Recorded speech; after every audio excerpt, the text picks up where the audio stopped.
as I said before, we wanted to launch a whole load of new categories this year. This was our standout category in lots of ways for all of the aforementioned reasons. We were really, really delighted that Alison Hernandez, the Police and Crime Commissioner for Devon and Cornwall, was absolutely all over this. And I'm really delighted that Davina is here, there she is, to announce the finalists for the category of combating violence against women and girls. Okay, lovely. So apologies from Alison, but she was unable to join you today, but she sends her best wishes and she thinks this is an absolute fantastic award ceremony. So I'm here just to kind of give you a few words before I announce the finalists about why at the Office of the Police and Crime Commissioner we are so passionate about tackling violence against women and girls. So let's start with a kind of a belief. Nobody should live in fear of violence and abuse, and nobody should experience it. So there's loads of things that we do at the office.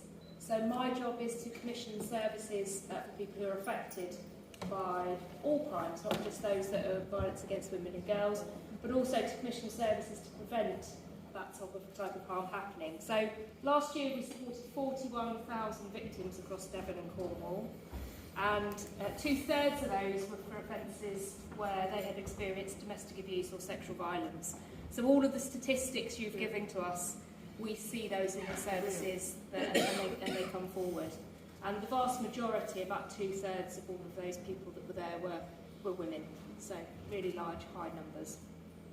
The other thing that we know we need to do is we need to recognise that domestic abuse, sexual violence, other forms of violence against women and girls is a hidden harm.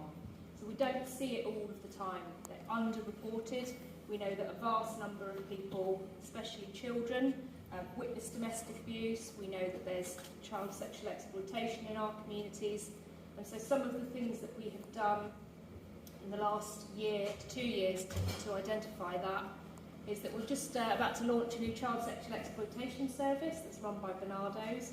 So anybody that's in here that wants to work with us on that, to make referrals into that support service, we'd be delighted to have it.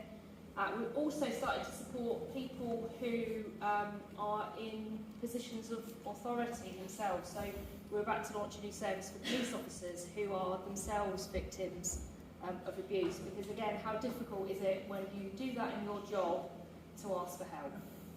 And then the last thing, just as a little bit of a plug, we also commission services to prevent harm, because we don't want any victims in the first place.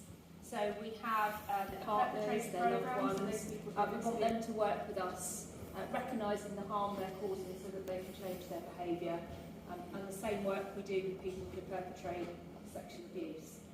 So we do quite a lot in the office. We're very, very passionate about it, and all of the people that we shortlisted and judged were just incredible working in this category. So it was very, very hard to whittle down the finalists.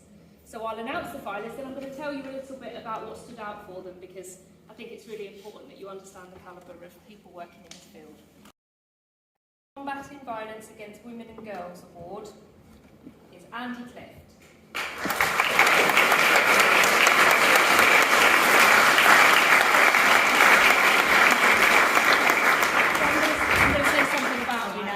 Just some things that stood out. So the judges felt that you absolutely live and breathe this violence against women and girls. You work in one of our commission services as an ISVA, so lovely to meet you. And Andie has her own counselling service, and you also do lots in your own time. So you're an incredible woman, and we're really, really delighted that you're in the final. Thank you. So our second finalist is Colette Eaton-Harris.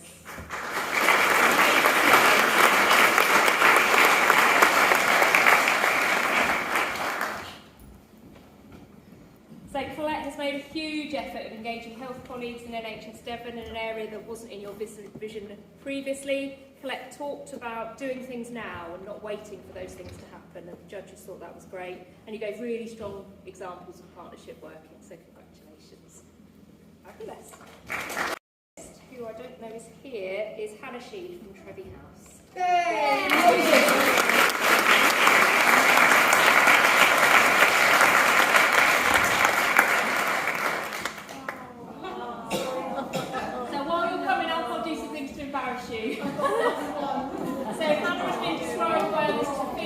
leader and is a huge advocate for women, an innovator of services, and Hannah has been the Chief Executive of Trevi House and taken you through a massive service improvement. So the number of people coming to Hannah's service has increased by 875%. So that's just an indicator of how much hard work you've put into growing your service. Congratulations. Thank you.